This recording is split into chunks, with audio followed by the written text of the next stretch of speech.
Hello, Rabbi Friedman. Thank God it's Tuesday. Wonderful to have you with us. A good year.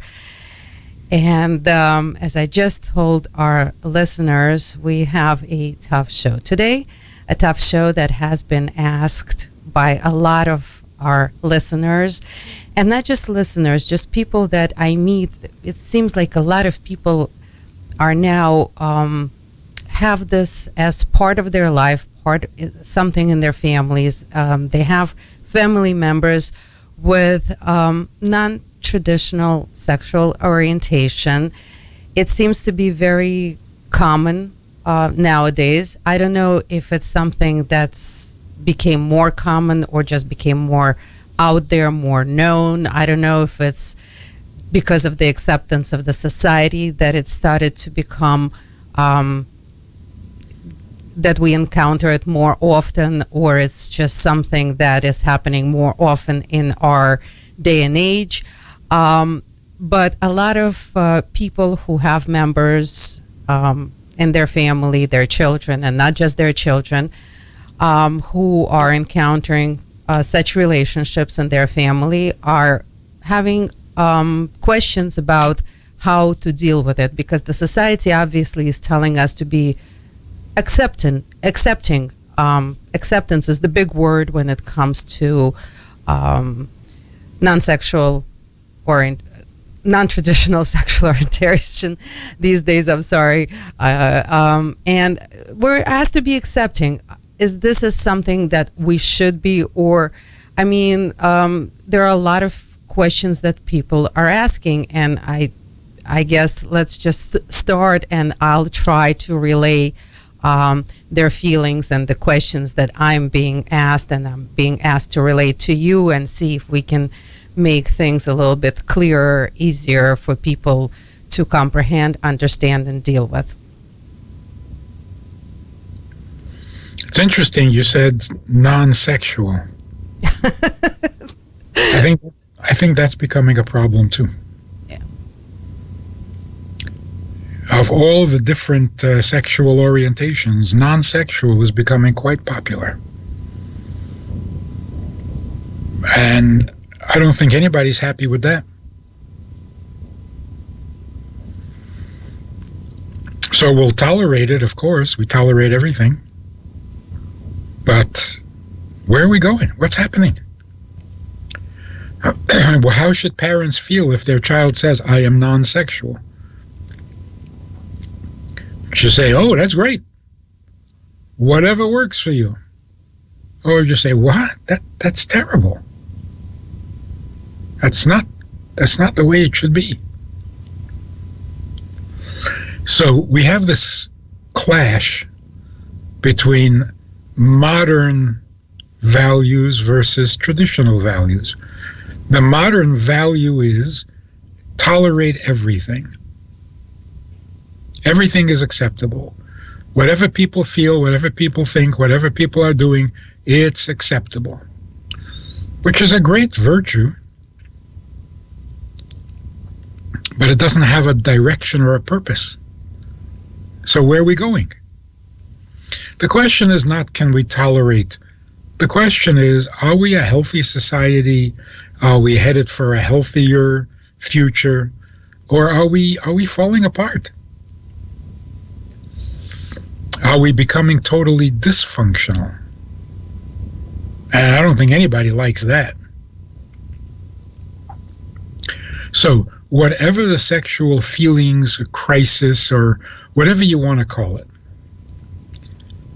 the optimal is still the traditional sexual relationship between a husband and a wife who have children together naturally and raise them like a family.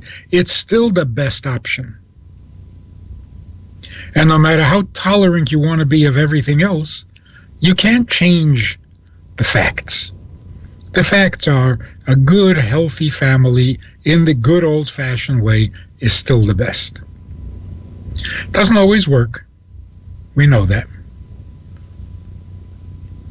But love doesn't always work. Tolerance doesn't always work. Nothing always works. We still have to have a basic definition of life, of family, of children, and of the future. So, what will the future bring? I'm quite confident the future is going to be people will settle down, people will find their way, and of all the explorations and of all the circumstances, conditions, traumas, whatever it is, eventually we will all be healthy and we will have families like the good old-fashioned way, because it's still the best. So anyone who's going through a sexual challenge or a sexual dysphoria, whatever form it's taking, what can we do to get back to the good old-fashioned lifestyle that brought us this far and will continue to lead us into the future? I'm not sure what there is to do. I don't have the answers. There's all sorts of therapies, all sorts of conversations, all sorts of value considerations. But this is not how it's going to remain. This is a learning, adjusting period where we realize that there are all sorts of variations on sexual pleasure and sexual activity, sexual conduct. Yes, we know they were always there. But God has his preferred way, and we try to live up to God's expectation. So I'm confident about the future. In the meantime, we're having some painful issues. And yes, we have to be sensitive, and we have to be tolerant, and we have to be helpful. Not just sit back and let whatever happens happen. We got to try to be helpful. Rabbi Friedman, helpful how?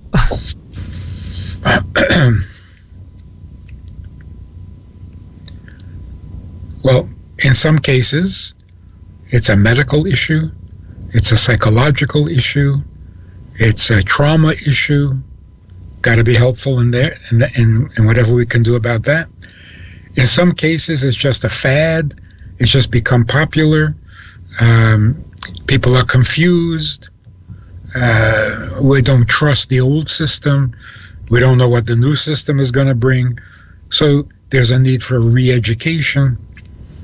We've never really taught anything about the male-female relationship. We just took it for granted and thought it was a lot of fun. But it's a lot more than that.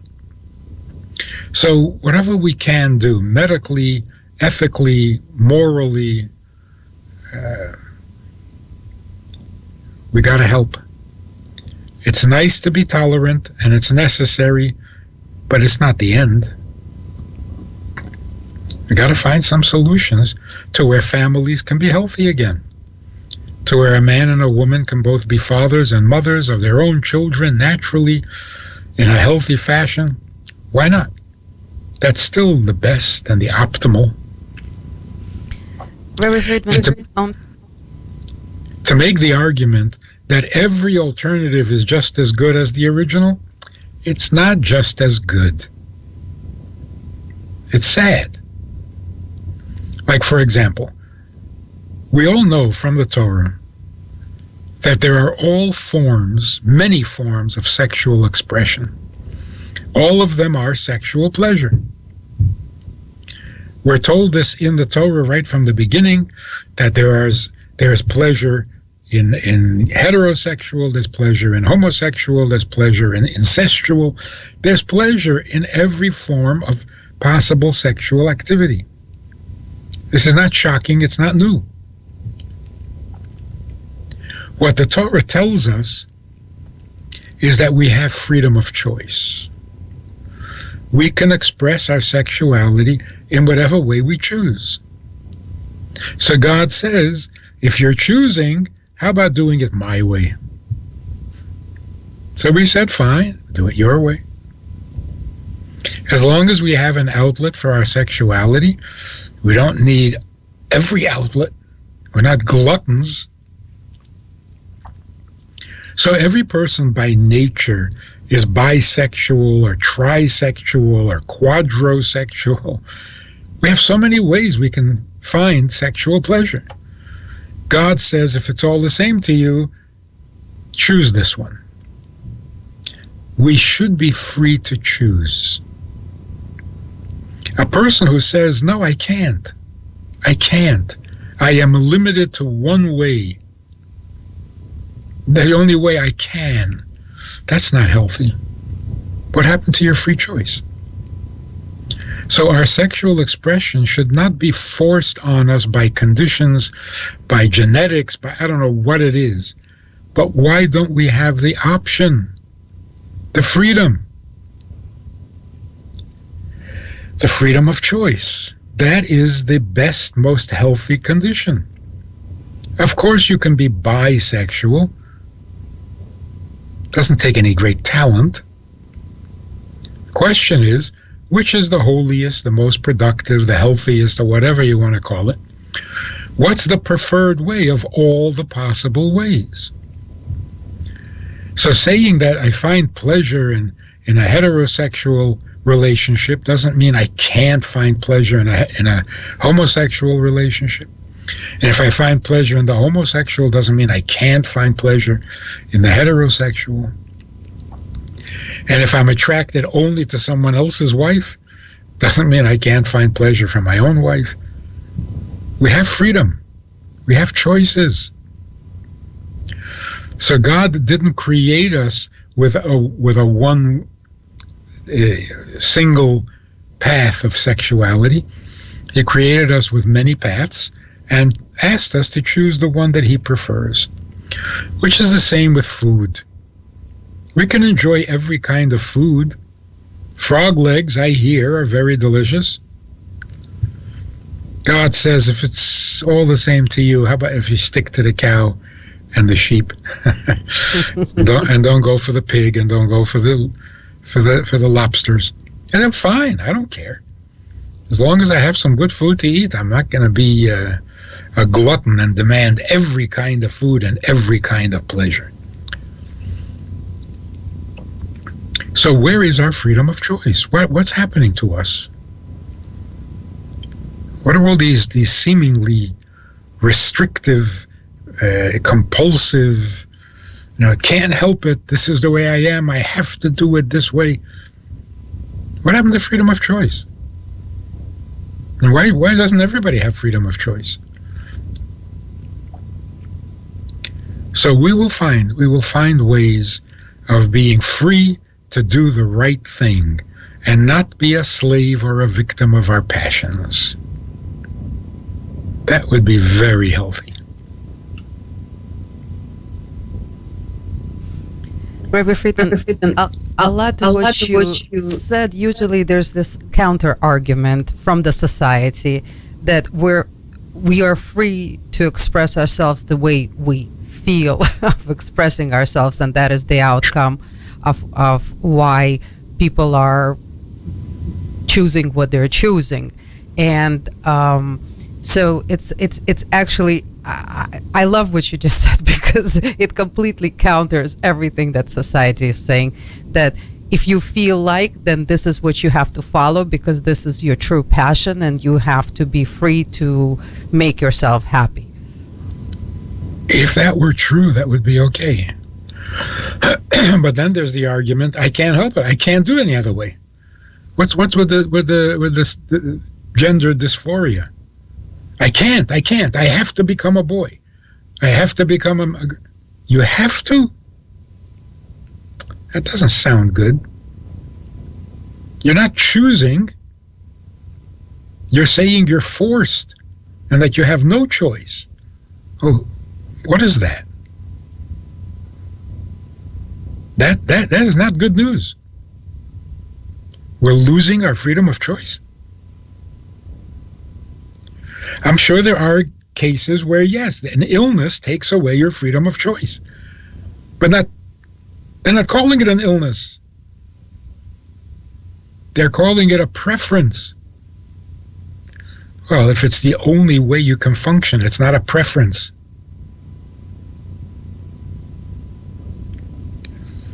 So there's a lot of confusion. what about the fact that we've been told for as long as I can remember that everybody has to be accepting of the choices that people are making, including the family members. And I think this is why people have started to call in and ask to do this particular topic, because everybody was taught to accept and they couldn't. And I'm talking about parents, very particular parents. They can't accept. And in a way, of course, they feel bad. They feel like maybe they're doing something wrong. Maybe there's something wrong with them because they cannot accept their child as is. And one particular question was asked, what do I do on family holidays when the whole family gets together and their children and grandchildren, and then there is this alternative couple that wants to join in because it's their family, they're married to each other, non-traditional way, but the parents don't want to. On one hand, they want them there because they're family, because it's a child. On the other hand, they don't want to show that they're accepting of this lifestyle and they're okay with it. So how should they behave themselves in this particular instance? Well, it's hard to tell people what to do about their strongest feelings. It's unfair, to say the least, that the couple, their feelings must be respected, whereas the parents' feelings get no respect whatsoever. That hypocrisy is irritating. Yes, we have to be tolerant of the couple. The couple also have to be tolerant of the parents.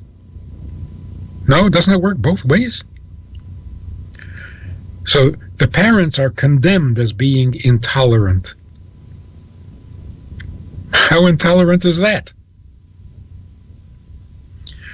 They have very strong feelings, they have very strong beliefs, and you're just asking them to ignore it all?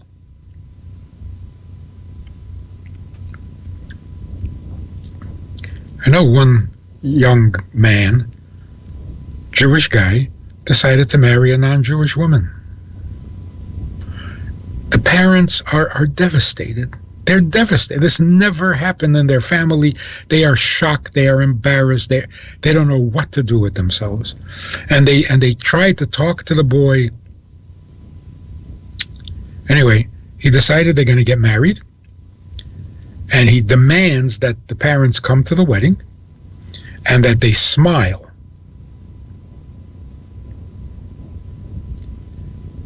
That's called tolerant? But to top it off, to make it really painful, the parents ask the boy, maybe your girlfriend would consider converting.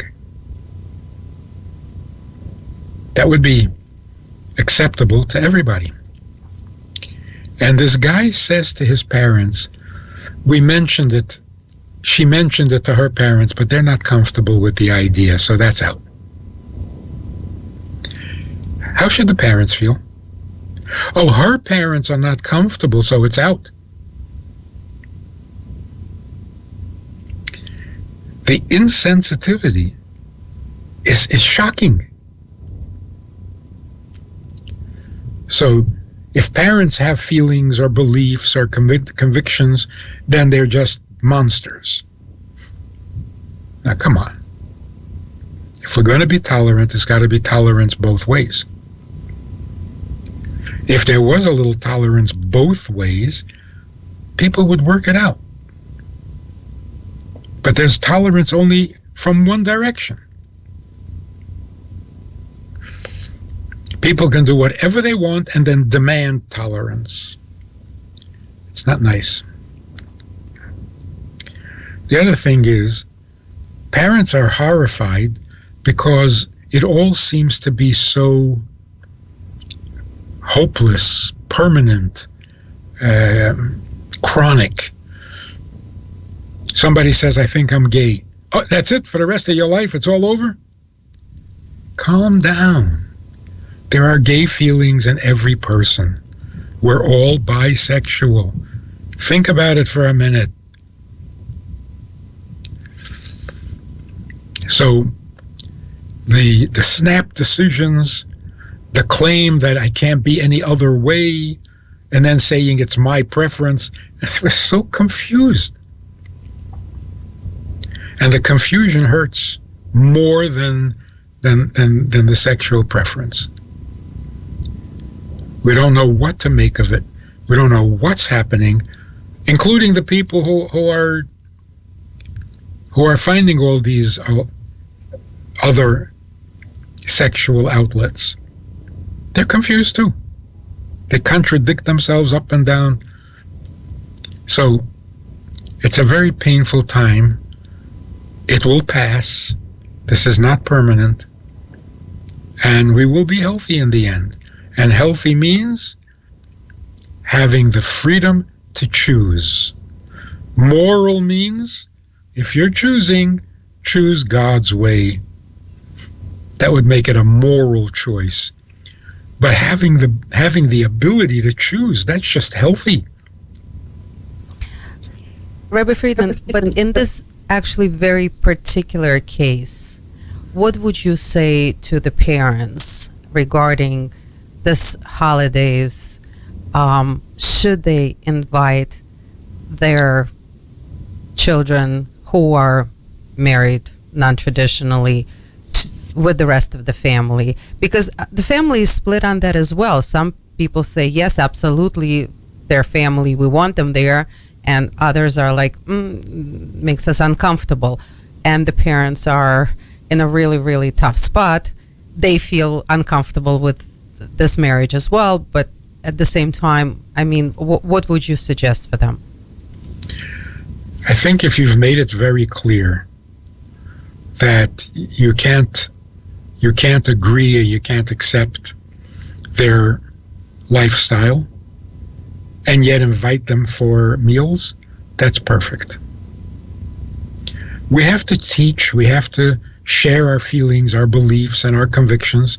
We don't have to punish. And that is happening way too often. You decide that you believe in something and you go around punishing everybody who doesn't agree with you. What is this violence? I asked this girl who was rebelling, making her mother very unhappy. I said, I understand you want to go do your own thing, but why do you hate your mother? She says, I don't hate my mother. I said, what you're doing is killing her. She says, well, too bad. I said, you don't call that hate? What do you mean too bad? This indifference, it has to be part of the narcissistic syndrome. My way and you, too bad. That's very painful. It's very painful. Children who find themselves gay or dysphoria, whatever it is that why can't you still be respectful to your parents? Why can't you still be a mensch? You're causing a lot of pain and you don't care? It's wrong of your parents to be in pain?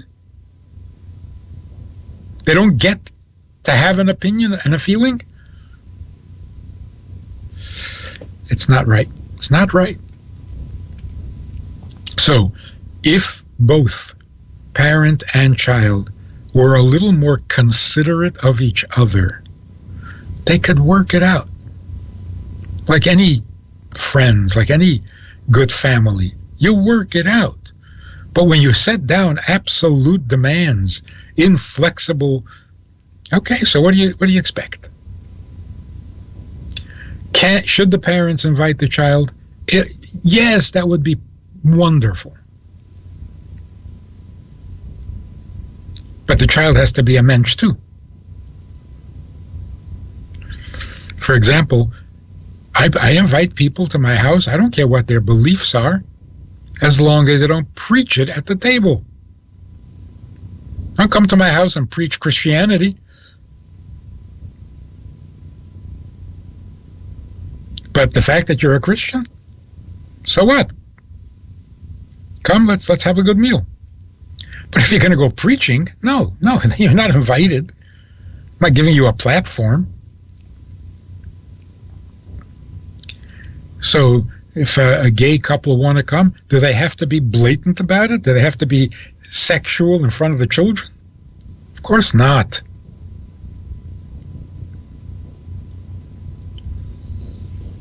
But it's very unreasonable. Of course, there are parents who are unreasonable, and there are children who are unreasonable. I don't know why one gets away with it and the other doesn't. So, for example, if the parents would say, "Come, and yes, bring your partner, but call him a partner. Don't call him a marriage or in front of the kids." Oh no, we have to be upfront about it. We have to look. If you're militant, then you're not welcome. And when did you become militant? If you have a lifestyle that suits you and that you think is a good lifestyle, fine. Don't be obnoxious about it. And nobody comes to your table and says, I'm heterosexual. And come on. Behave yourself.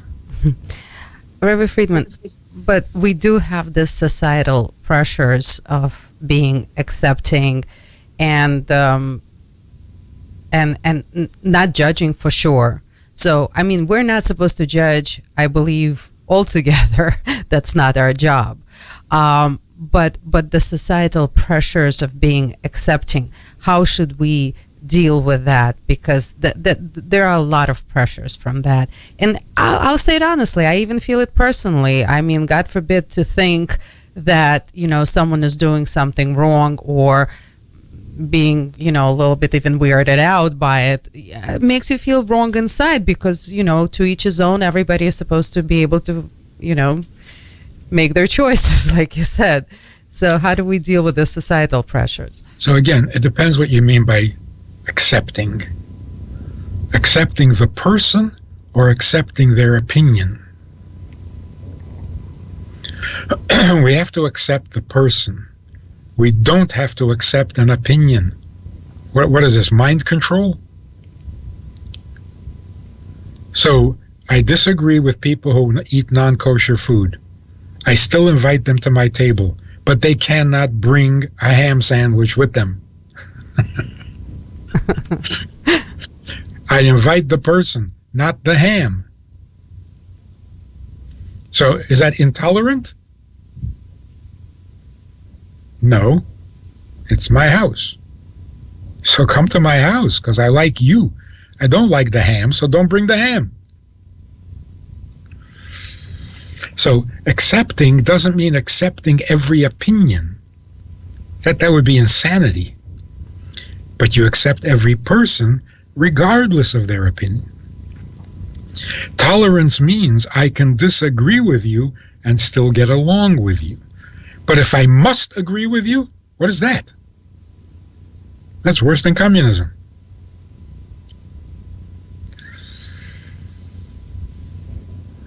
So put the pain aside and be accepting and kind of deal with your own feelings on your own time. Is that? Well, yeah, you're putting some pain aside, but you're also indulging in pleasure of having your kid at your table. It's not all pain. So enjoy your child, enjoy their company, and disagree with them. Since when is that a crime? Rabbi Friedman, amazing. Thank you so much. Such a tough topic, made clear and simple and kind and easy. Only you can do that. We're already all in agreement on that.